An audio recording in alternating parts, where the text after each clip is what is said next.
Time to begin our Bible study. We're Luke 23, verse 13. Luke 23, verse 13.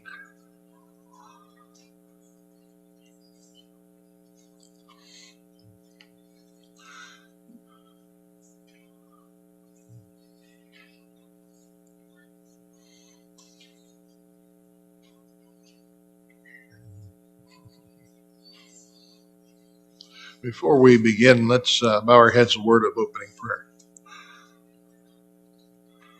Dear Father God in heaven, we thank you for another Lord's Day, for the opportunity we have to come and study from your word. I ask that you'll bless us in this hour of Bible study, that we might gather from your word the things we stand in need of, and make those applications to our lives and be better servants of yours. We're so thankful we live in a nation we're able to do this without fear. We hope and pray that that continues for many generations to come. For those that are not able to be with us today, we pray and we ask for your healing hand to be upon them, many of them sick, shut in at home, unable to be out. And if it be your will, strengthen them and restore them to the portion of health that they need and desire, so that they can come back out once more and be with us. Forgive us of our wrongs and help us to live a faithful Christian life, so on that last day we may hear you say, "Well done, good and faithful servant." We ask all of these favors and blessings and thanks we give in the name of our blessed Savior, Jesus Christ. Amen. Okay, verse 13 talks about the return to Pilate. If you're keeping count of this, there are several trials that take place here.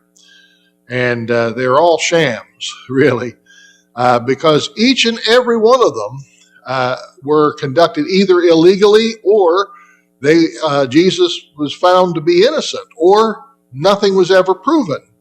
It's just simply that they jumped to conclusions. At least two trials before the sun came up were before Annas and Caiaphas.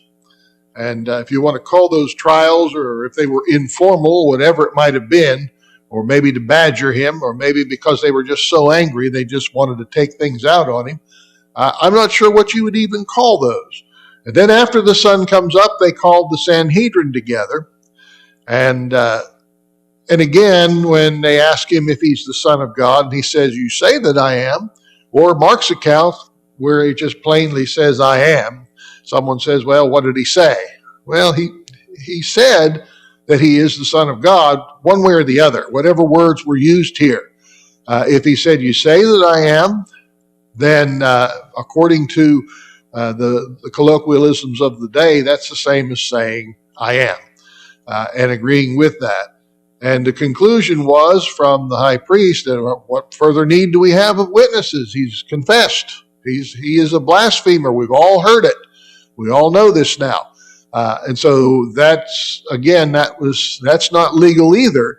You still need to hear the testimony of witnesses, and you still need to establish the truth of what's being said.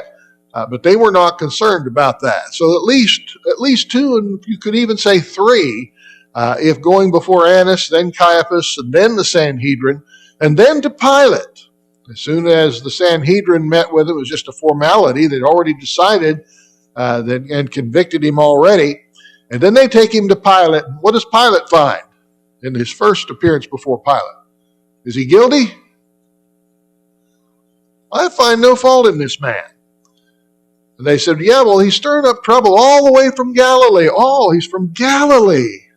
Oh, imagine that. Guess who happens to be in Galilee right now? One of our tetrarchs, one of our rulers. And since he's a Galilean, he falls under his jurisdiction. I'm just going to send him to Herod. Herod happened to be there for the Passover feast. He sends him to Herod. Now we're up to at least, we got the three trials at least, maybe four if you consider Annas and Caiaphas separate. And now he goes to Herod. So this is the fourth or fifth trial. And Herod he's not really concerned with finding out the truth. He just wants to be entertained. And when Jesus refuses to perform a miracle, a parlor trick for him, he mocks him and sends him back to Pilate. Basically, he's telling him, "You handle him yourself. I'm not interested." Okay, so now here we are back at Pilate. Okay, so at least two before sunrise, and then the one before the Sanhedrin, then before Pilate, then before Herod, now back to Pilate again. And here we are in verse 13. And Pilate, when he had called together the chief priests and the rulers of the people, said unto them, Ye have brought this man unto me as one that perverteth the people. The words here in the King James mean that he's stirring up sedition. He's stirring the people up to rebel against the powers, the government, the Roman government specifically. And you're bringing him before me as an insurrectionist or a man guilty of sedition. And behold, I, having examined him before you, have found no fault in this man touching those things whereof ye accuse him. Now, Pilate's being a little more specific this time. Now, before he just says, I find no fault in him. And then he says, here, I find no fault in the charges that you're leveling against him. These specific charges, he stirs up the people, he's perverting the people, he's a seditionist, an insurrectionist, a rebel, like a vicious, bloodthirsty terrorist is what you're painting him as. I don't see that. That's what Pilate's telling them. I find no fault in this man. Now verse 15, he says, No, nor yet Herod, for I sent you to him. Now, by saying sent you, he meant sending Jesus and them, because he was their prisoner, the Jews. And lo, nothing worthy of death is done in him. So Herod found nothing wrong either. He mocked him. He made fun of him, pretended to give obeisance to him as a king. Since the accusation was he's the king of the Jews, they kind of mocked him and bowed before him in mock humility and basically poked fun at him. So here's what Pilate says he's going to do. Verse 16, I will therefore chastise him and release him. How ridiculous is that? I don't find any fault in him, but I'm going to beat him half to death. How's that? Now, this should tell us something of the character of Pilate. There are those who try to paint Pilate as being a good man who he's trying to release him, trying to let him go. Well, he didn't want to kill this man in this way. He didn't want to put him on the cross if he wasn't guilty of a terrible crime against Rome. He really didn't want to do that. But did he care anything for the life of Jesus or any of the Jews, really? No, not at all. Not at all. And this proves it.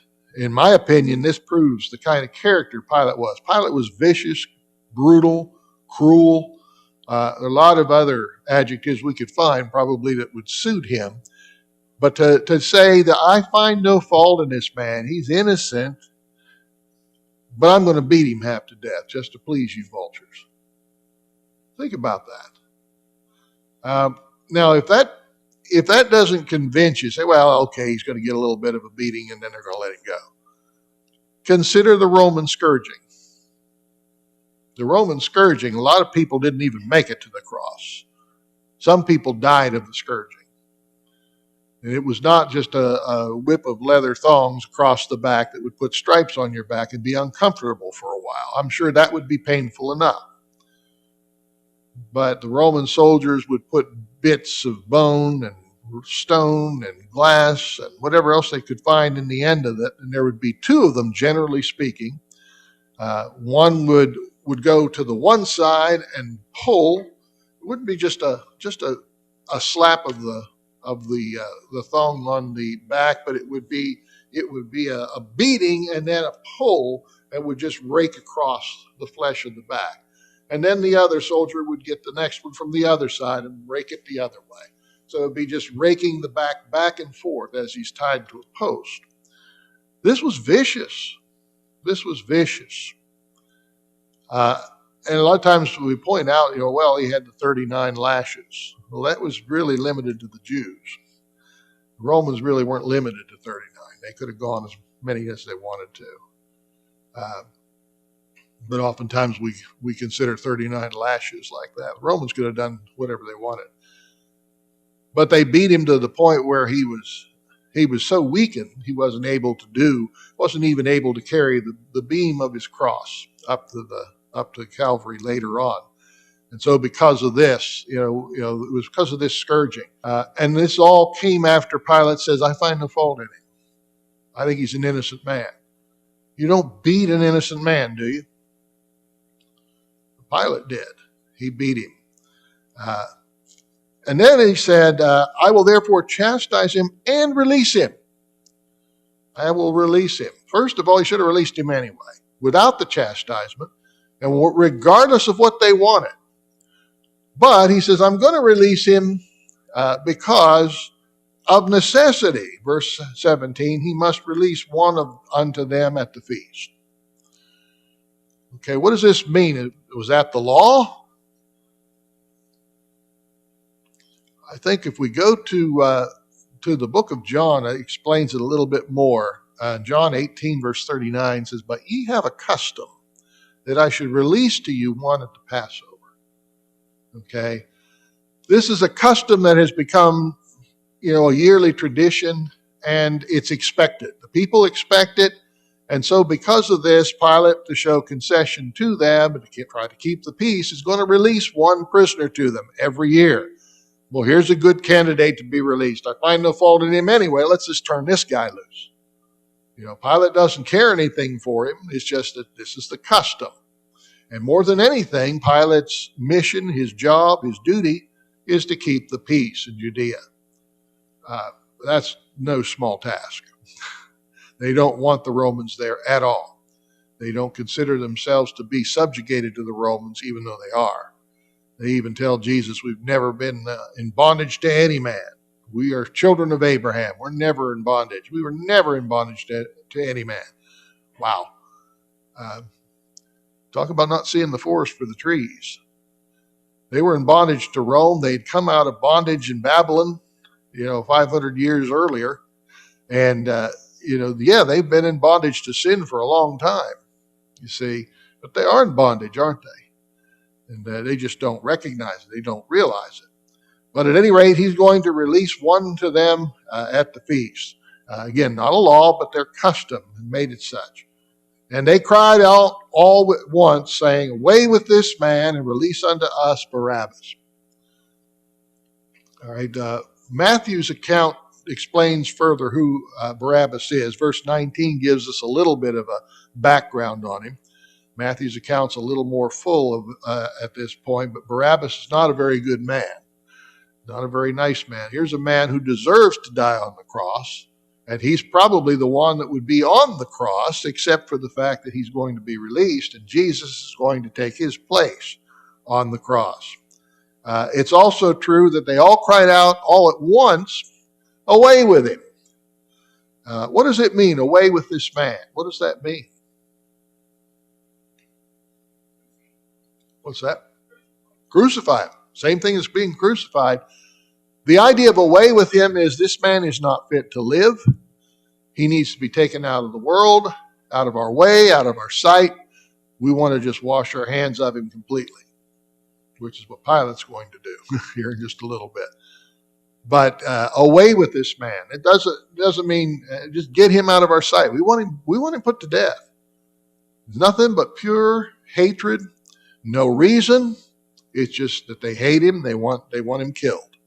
That's all there is to it. There's no justice here at all. Not even the smallest amount of justice. He's found to be innocent in every trial, or at least any of the legal trials. He's found to be innocent. And yet they're still wanting to put him to death. Dave?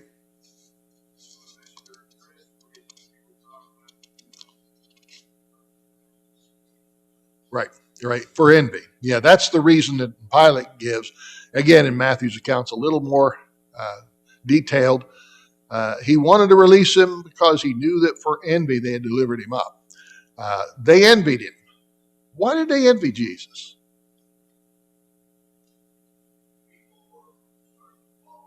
People followed him. They listened to him. They heard his words. They said, that makes sense. They didn't want that. They wanted him coming to them. They wanted the people coming to the religious leaders of the Jews, just like they always had. And no questions asked. These are the priests and the high priest. These are the scribes, the Pharisees, the Sadducees. These are the religious leaders of the Jew. You want to know what's going on. You want to know something about spirituality. You come to us. But they listened to John the Baptist. They listened to Jesus. And the Jews didn't like that. And Pilate recognized this. They were very envious. They were very envious of Jesus and delivered him up to be killed. Pilate, therefore, willing, I passed up verse 19. Talking about Barabbas, who was, for a certain sedition made in the city and for murder, was cast into prison. What was that charge again against Jesus? He perverteth the people. Sedition, basically. Rioting. It involves rebellion. It involves insurrection. Well, this man here is the one that's really guilty of insurrection. He's a seditionist. And he not only is a seditionist, he's elsewhere called a robber. So apparently he plundered when he did kill other people, either he or his accomplices did, which makes him responsible too. He also plundered their goods. So he's a robber, he's a thief, and he's also a seditionist. He's all three of these things. And yet, this is the one they want. They desire this sinful man above the sinless Son of God. I wonder if it'd be any different today. I seriously doubt it. I think it might be pretty much the same today as far as the world is concerned. And Pilate, therefore, willing to release Jesus, spake again to them. So in other words, he's still saying, wait a minute, now you're wanting a murderer, a seditionist, a known troublemaker, a thief, a robber among you. You're wanting this man to be released back into the general population where he can do more harm. He's already been proven to be this. Okay, he's lined up to be put to death. And you want this innocent man to be crucified. And he's trying to reason with them here. But they cried, saying, crucify him, crucify him. They're not listening now at this point. It's a funny thing about mobs. They don't move with reason. They just move with emotion. That's all they do. The scriptures in the Old Testament warn and make the commandment, thou shalt not follow a multitude to do evil. When you're in a crowd, and the crowd's all excited, and you get excited with the crowd, you may wind up doing things that you would not normally do. That's riotousness. Okay? We saw that last summer, didn't we? We saw riots that took place, not this past summer, but the summer before. There were a lot of riots that took place, a lot of burning, a lot of pillaging, a lot of people being hurt and killed. All right. That people would not normally do, but they were following a multitude to do evil. So we need to watch that. We need to be aware of that, and let reason prevail. Let cooler heads prevail. But in this case, are they listening to what Pilate's reasoning with them? Not for a minute, not for a second. They're just shouting, crucify him. He's trying to talk to them. He's trying to reason with them. Wait a minute, this man's innocent. He's harmless. And you want a murderer released to you. He's trying to reason all this with them, but they're just saying, crucify him, over and over again. And if you know how that reads in the Greek, it's airon stauroson, airon stauroson, airon stauroson. You hear how that sounds? That's a chant, isn't it? I mean, you can actually make a song out of that, and that's what they did. They were saying that over and over and over again. And finally, this Pilate just gave in to them and did what they asked to do. Okay? He goes on to try the third time. He sent it to them the third time. All right, several times now in this second trial. This is the third time. Why? What evil hath he done? I have found no cause of death in him. I will therefore chastise him and let him go. The second time he says, I'm going to chastise him. I'm going to scourge him. All right. Hoping perhaps that this would be good enough. If they see Later on, we find out, if we read in Matthew's account, that he does indeed chastise him. He is indeed scourged. He is brought back before them. And he says, of course, Pilate utters those famous words, "Behold the man." Look at him. Maybe it seems like he's hoping that this picture of this broken, bloodied, beaten man will be good enough for them to be satisfied in their bloodlust. Or maybe even evoke some pity from somebody. Think, oh man, look how beat up the guy is. And maybe have some feelings for the man. But that doesn't happen, does it? They continue to shout. They were instant with loud voices, requiring that he might be crucified, and the voices of them and of the chief priests prevailed. They're the ones that, this should never be the way things are decided. The crowd that shouts the loudest gets their way. It should never be the way things are decided. But that's how it's decided here. Bob?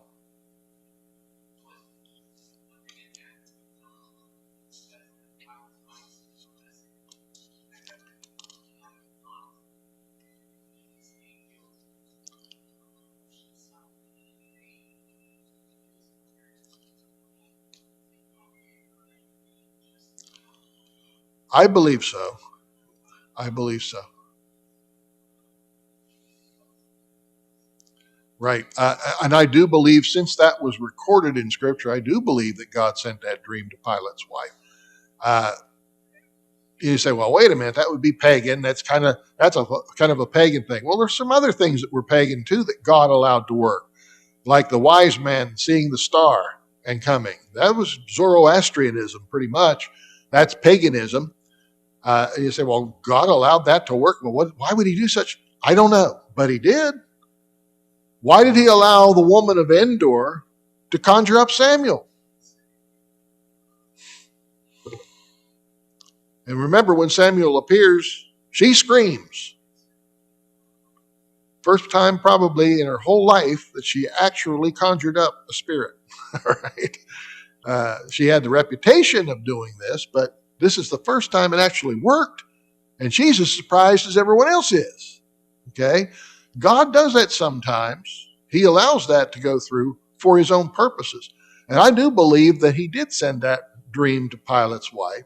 And Pilate's wife comes to him and says, I've suffered many things in a dream because of him. Don't have anything to do with this innocent man. He's innocent. You better let him alone. All right. Well, Pilate, being the good husband that he was, hearkened to his wife. Listened to what she had to say, right? Again, it kind of shows you the character of Pilate. No one's going to tell him what to do. He's going to do what he wants. Now he sees what's going on with this crowd, and he, hey, I don't like this. I don't like you Jews anyway. All right. So what's one less Jew? That's about the way I would imagine Pilate felt here. So he finally just gives in to them. And Pilate gave sentence. Their voices prevailed, it says, and Pilate gave sentence that it should be as they required. I like what Dehoff said here. Pilate knew Christ had done no evil, yet he signed a death warrant for a man whom he knew was not guilty. And if anything is more evil than this, I do not know what it would be. Think about that. How many times? At least 3 times he says, I find no fault in this man. And yet I'll go ahead and deliver him, after scourging, of course, to be crucified just like you require. Dave?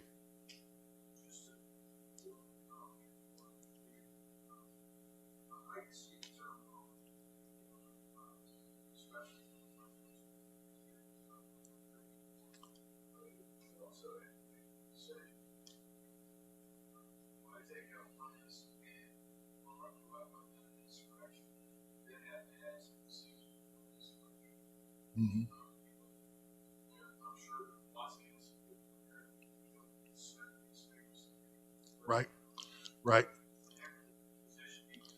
Right. He was in a position, there's no doubt about it. They put him in that.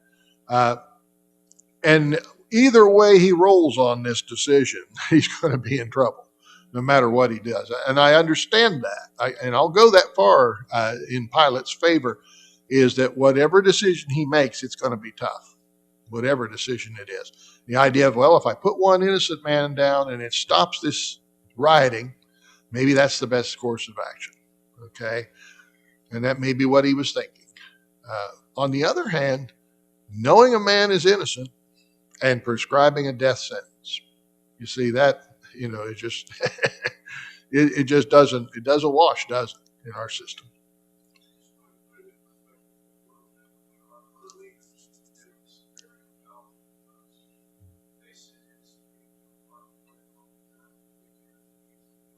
Mm-hmm. Right.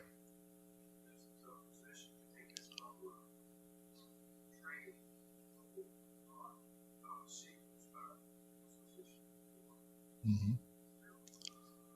Right. There's a lot of consequences for that. There's a lot of heartache that's involved in it too. Right. And lives are being put on the line even today. People in those positions. I don't desire that, not at all. And those who do desire it, I question. I question their motives. Why in the world would you want to be in such a position where you're going to put people in harm's way, where life is going to be lost?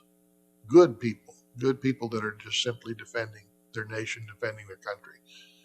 And yet that's exactly what's done on a daily basis. So here we have a man that's in a position like this too, not necessarily a good man, but he does try. I have to give him credit for that at least. He does try to see Jesus is released. He says he's an innocent man. I find no fault in this man. All right, so he gives the sentence that it should be as they required. Go ahead. He basically signs the orders. The other accounts talk about him washing his hands of the thing. If it were only that simple. I'm going to do something terribly wrong here, so I'm just going to wash my hands of it and walk away from it and forget it ever happened. All right. There is something we can do that involves water that can wash away sins. You know that. All right. But it is only because this innocent man went to a cross and shed his blood. That's the only reason we can do that, because that's his command to us.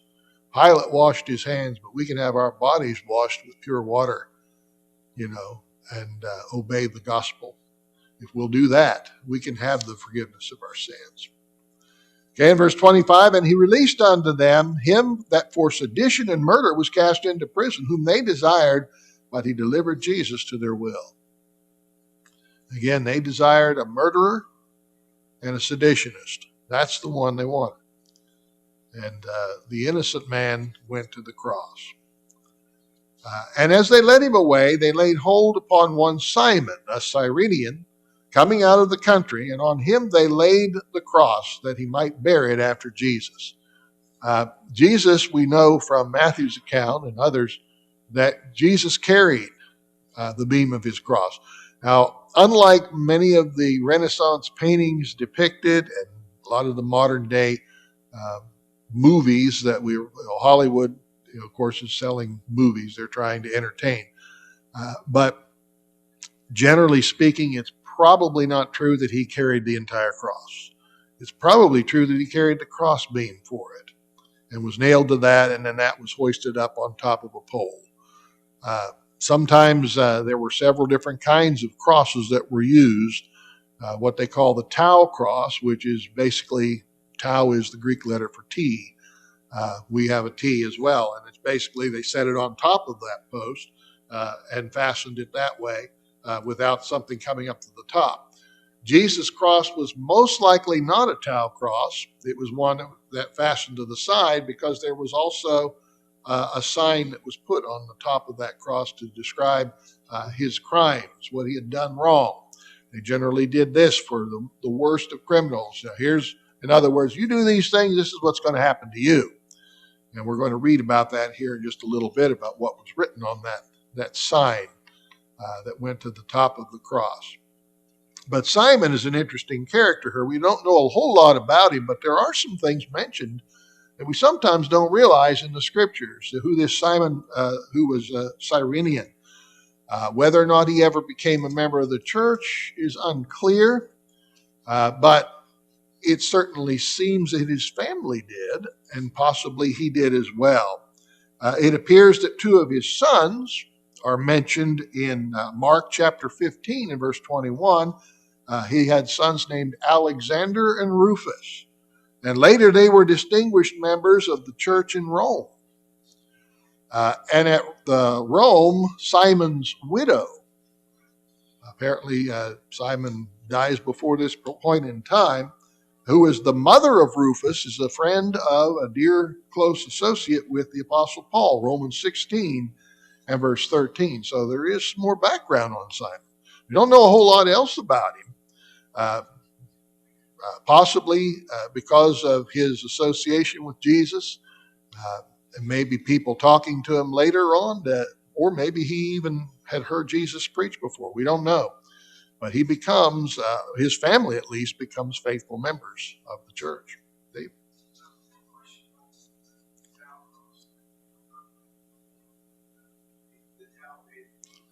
would be like this. Right. And it would sometimes just set it on top and it was like a T. And then the regular cross would be like we normally see. It was attached to the side of the pole. Probably just that piece. Now, he could have dragged the whole thing, but unlikely. Most of the time they had poles or even scaffolds set up. Yeah, and generally speaking, that's what for a long time we believed, but we don't know for sure, And they have done it that way, where they would just attach them to the cross and pick it up and then drop it down in the hole. I can't hardly imagine the pain that would be involved in that. And the jar, the sudden jolt of that. And they would drive some stakes around it to secure it so it would stand in place. How they did it exactly, we don't know. Sometimes they had things set up, like a pulley system where they'd pull it up and then just hang it onto a pole that was already set. We don't know. We don't know exactly how it was done. We do know he was nailed to his cross. And we do know he was raised up, lifted up. How that was accomplished, again, the scriptures are not plain on that. And there are different ways that the Romans have done it. So we can't say for sure exactly how it was done. We oftentimes think of the traditional way where the feet were crossed one over top of the other and then pushed up and one nail driven. We've also found archaeological evidence that the Romans would take the feet on either side of the pole and drive a spike through each side. And they, of course, pushed the knees up so that you could push yourself up on the cross and relieve the pressure across here and allow you to breathe. That would lengthen your time of suffering on the cross. The Romans learned how to do that. The Greeks invented crucifixion, by the way, and it was more quick under the Greek system because they just basically hung you up, didn't nail your feet, they just hung you there to dangle, and you would suffocate to death in a matter of a few hours. Romans learned if you nail the feet up, that you can relieve that pressure across here and continue to breathe. And you could hang on for days on the cross that way. And they wanted extreme suffering. They wanted to make an example of the person they put on the cross. Which is the reason why they broke the legs of the thieves. They wanted to hasten their death before the coming Passover, this Passover Sabbath. And when they came to Jesus and they saw he was dead already, they were kind of amazed at that. Because he'd only been on there for 6 hours. Only 6 hours? That's enough. 6 hours would be enough for me, I'm sure. But 6 hours and he's already dead. And of course, pierced his side. Okay, now verse 27 says, "And there followed him a great company of people and of women, which also bewailed and lamented him." So many of his followers, now it's becoming daylight. You remember that Jesus, according to the book of Matthew, was on the cross from 9 o'clock till 3 o'clock. So now people are up and stirred. They're stirring, they're up and about. And now they're seeing what's going on. But all this has been done under the cover of the darkness and the night. And I believe it was around 6 a.m. that they first take Jesus to Pilate. He sends him to Herod. They send him back to Pilate. And it doesn't take a whole lot of time before they've got him on the cross at Calvary. And being there on that cross about 9 o'clock, he's crucified. So he's on the cross from 9 o'clock till noon. And then at noon, the sun is darkened. What this means exactly, we'll talk a little bit about that, but I don't believe it's a solar eclipse. In the first place, the solar eclipse can only occur in a new moon. It's astronomically impossible for a solar eclipse to occur in a full moon, because the moon's not in the position to cover the sun in the daytime. It's on the other side of the earth. How do I know it was a full moon? Because it was Passover. And that's how you determined the Passover was on the night of the full moon. That would be the Passover. And so because of this, we know that it couldn't possibly have been, the sun being darkened at noon was not possibly a solar eclipse, as so many people say. No, it wasn't a solar eclipse. Okay, it was a thunderstorm. Okay, that can be pretty ominous looking, big dark clouds. I get that. All the way from 12 o'clock noon to 3 o'clock, and that would be a scary sight. I don't know what it was, but the sun was blotted out. I think a thunderstorm would be a little underwhelming considering what actually was taking place here. Maybe it was something entirely different that God himself designed. We don't know.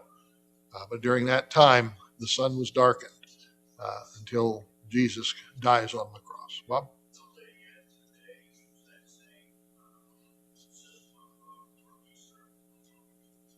Oh, yeah. Easter and Passover generally fall at the same time. Okay. Why would that be? Well, Jesus was crucified when? Over the Passover. All right. So Passover and Easter meaning, according to Christian, again, Christian in quotations, traditions, Easter is a celebration of the resurrection of Christ, which would have occurred around the Passover. So Easter Sunday would be the first day of the week following the Passover. And because of that, that's the way they just coincide together, the Passover. And I don't think that's an accident either. We don't celebrate Easter per se in the Lord's church, but at the same time, we celebrate the resurrection every first day of the week. And at that time of the year, my mind goes to that. I realize that this is the time of the year that this happened. The precise day, we don't know exactly how that worked out, but we do know it would be at that time. It would be that first day of the week. And that would be the day that Jesus rose from the dead on the Passover week. Okay, these people who followed him bewailed and lamented him. These are followers of his. And he says, a great company of the women.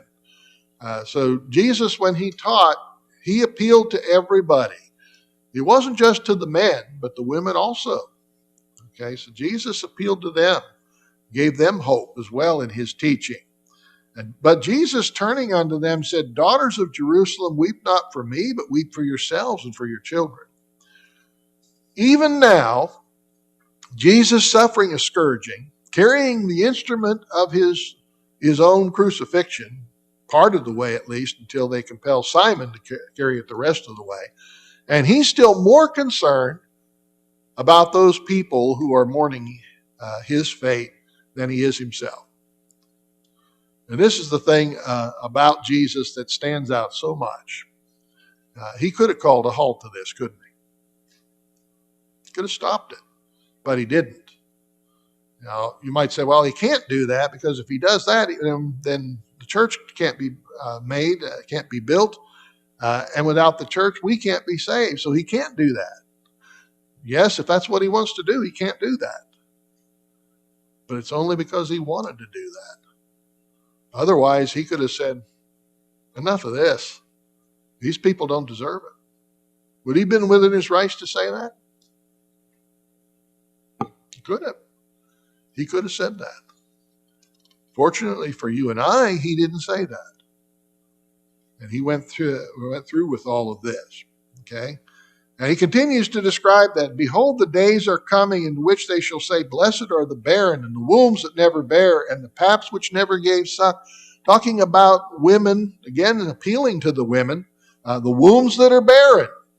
That's a horrible thing. A woman that's barren, that was a status symbol to them, that they could bear children for their husbands and continue the race.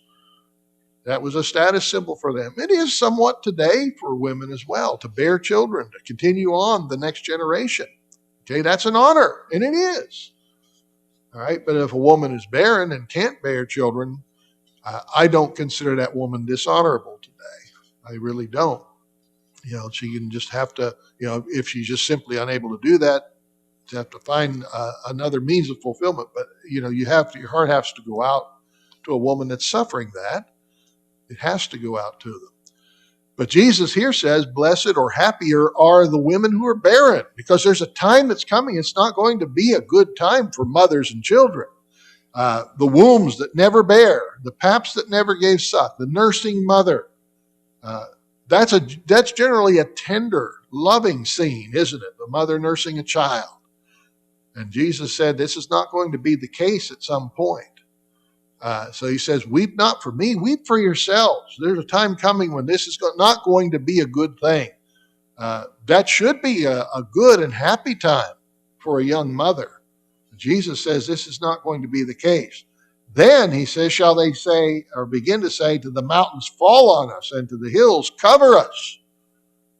What's he talking about here? Well, Jerusalem and the Jews, for their rejection of Jesus and what they're doing to him now, are going to suffer the vengeance of a wrathful God very shortly hereafter. Notice what he says in verse 31, for if they do these things in a green tree, what shall be done in a dry? Jesus is the green tree. Okay? They're going to put him to death wrongfully. Men don't burn green trees, but here they're cutting him down and burning him, basically. But they're doing this in a green tree. But the city of Jerusalem's not green. It's a dead tree. It's dry. It's ready to just put the match to it and it's gone. You see? Isn't that what he's saying here? They're doing this in a green tree. They're doing this to me. There's going to be retribution for this. And that's going to be on the people of Israel. It's going to be on the Jews because of their rejection of their Savior. Okay, and verse 32 says, and there were two other malefactors led with him to be put to death. And the translators of the King James Version put a comma around the word malefactors, which I appreciate, because they wanted to distinguish the fact that Jesus himself was not a malefactor. He was not a criminal, although he was crucified between two criminals. You see, there were two others who were malefactors led with him to be put to death. And that's the way that verse should really read. And this is important to understand. It was prophesied that the Lord would be numbered with the transgressors, Isaiah 53 and verse 12. And that he made his grave with the wicked, verse 9 of Isaiah chapter 53. This is a fulfillment of prophecy, isn't it? A specific fulfillment. Jesus would be put to death with the thieves, with those who are criminals. We read just in a preceding chapter, in chapter 22, about the sword. And that's the reason why they were told to sell their garments and get a sword. Because they're headed into uncertain times. He said they're going to, because of me, because I'm going to be accused of being a criminal, and you're going to have to bear that. That's going to be a disgrace and a shame you're going to have to bear as well. Jesus bore the shame of the cross because basically a person who dies on a cross is the most vile of criminals, isn't he? They generally didn't put to death just a common, ordinary thief, someone who steals an apple in the marketplace. They might have had a pretty severe punishment for him after the second or third offense of it, but they didn't reserve the cross for such a criminal as that. They reserved the cross for someone who was vile, a murderer, seditionist, someone who was guilty of terrible, terrible, awful crimes. And so Jesus being crucified is going to be labeled a criminal. He's going to be numbered with the transgressors. He's going to be crucified between these two thieves. And verse 33 says, and when they were come to the place that is called Calvary, there they crucified him, the malefactors, one on the right hand and the other on the left. So Jesus was in the middle of the two. The word Calvary is used here in Luke's account. The other accounts mention the word Golgotha. And there's a little difference to this. Cranion is where the word that translates into Calvary. Cranion, you can actually understand that somewhat. It's where we get our word cranial from. Cranial meaning the skull. Your cranium is the skull bone. All right. So Calvary translates from that. Golgotha is another interesting word because it's not Greek and it's not Hebrew or Aramaic. It's considered to be Chaldean in origin. So it's something that they brought back with them apparently from Babylonian captivity, and was transliterated into their language. And it means the same thing, the place of the skull. Some have suggested that it's a hillside that looks like a skull, and there are numerous places that fit that description. Okay, there's one traditional site that if you look at it, it just looks like two eye sockets in the hillside, and even the nose is present there too. One can only imagine what it must have looked like 2,000 years ago after all this weather and erosion and things have taken place. But maybe it was even more prominent back in that day, if that's what it's talking about. Others have suggested as well that the word for Calvary might even be plural. Might, because there are some different variations here. And if it's plural, it's the place of many skulls. It may have been that they just simply, when they took the bodies off of the cross, they didn't give them decent burials many times. They just threw them to the ground. Of course, the birds, carrion birds and animals and insects would have their way with them, and all that would be left, that would remain, would be the bones and the skulls. And so it may just simply mean that. Okay, the hill of skulls. Whatever the reason or whatever the meaning of these words are, this is where Jesus was taken, and the people of that day would have known the exact place that they were talking about. Okay, well, we're out of time, but we'll pick up, Lord willing, in verse 34 on Wednesday evening. Continue our study.